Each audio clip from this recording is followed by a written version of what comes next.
Hey, I'm Peter Hickman. Welcome to Donington Park. It's round one of the British Superbike Championship. Normally we would have all our guests here and spectators here, but everything's been closed down due to government guidelines. So normally we do a garage tour. I'm going to give you a virtual garage tour now. Come with me and let's have a look. I've got to wear my mask.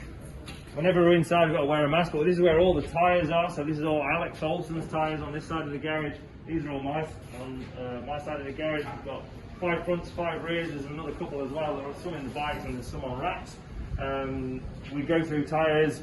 In a weekend, we'll use about 3 grams worth of tyres. It will be probably 7 or 8 rears and about 6 or 7 fronts.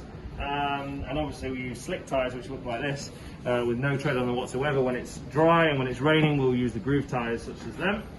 We've got all the parts bins at the back here, so the flight cases, they've got things like handlebars, brake levers, clutch levers, footrests, that kind of thing. In case we crash during a session, the team's got all the access to all the parts right here, so they can build the bike really fast. Let's go have a look at the bike. At the back here, there's a couple of laptops. Normally there's a couple more. This is where the crew chiefs sit and the electronics guys sit. So my crew chief, who's actually filming this at the minute, Darren, he's my crew chief on this side of the garage. We then have Pete Clifford, who is in the middle, who's the electronics guy. And then we have James, who's the crew chief for Alex Olsen. So Alex is on that side, you can see his helmet over that side. We've got my swerving helmet down here. So we've got our own kind of little corner.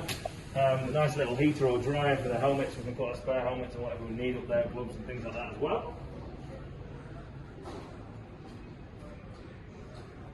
Now the idea of the crew chief and the electronics perspective is that they kind of manage each side of the garage. So from my side it will be obviously Darren and Pete like we spoke about already, and then we have 2 mechanics on the bike, number 1 and number 2, which is Luke and Matthew for myself, and it's Dave and Chris for Alex.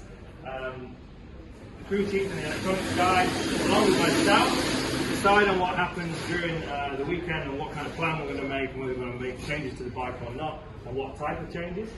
And then they'll tell the mechanics what they want them to do. So let's have a little closer look at the bike. This came to the team as a standard road bike, lights on it, with a number plate on it, exactly as you can go and buy one. They're about £19,000. I think the fact the standard S1000R is about £16,000.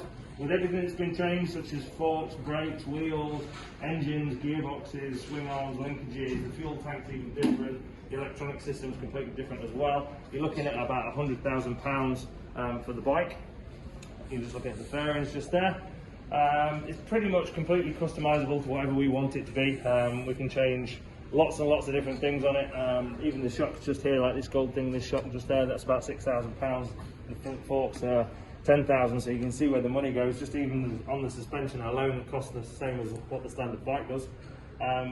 Engines wise, they'll do 2,000 kilometers before they need a refresh, and they'll go back to Berlin because we use Berlin engines, so the BMW M-spec engines and gearboxes, so they all come from BMW as we are an affiliated BMW team.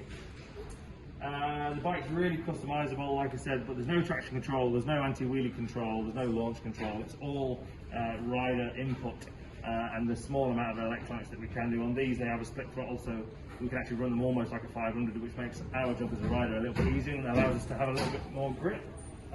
The electronic systems are all the same for the bike, so whether you ride a Ducati, Yamaha, Honda, BMW, or whatever it may be, everything in the British Superbike Championship is Motec. It's all locked, and that's why everyone's exactly the same and why we have such good racing in the British Superbike Championship. I've kind of ran through it as fast as possible. Hope you've learned something there, and fingers crossed we'll see you at a racetrack soon.